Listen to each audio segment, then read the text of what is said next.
If you don't like complicated scripts but still want awesome giveaways, then this guide is for you. Let's make character selection easy and fun. Here's how to set up the Character Selector V5 fast. Step 1. Grab the Character Selector V5 model from the Roblox toolbox.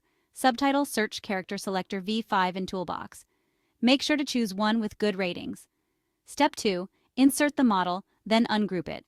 Subtitle: Ungroup the model in Explorer.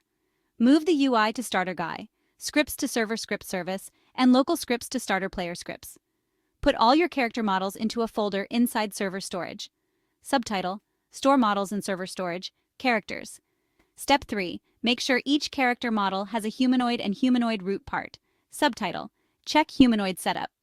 Rename them for easy reference. Step 4. Open the script in Server Script Service and update the character paths to match your folder. Subtitle: Edit script paths to your folder.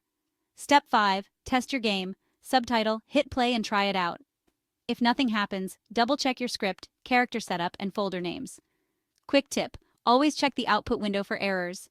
Now you're ready to give your players epic choices.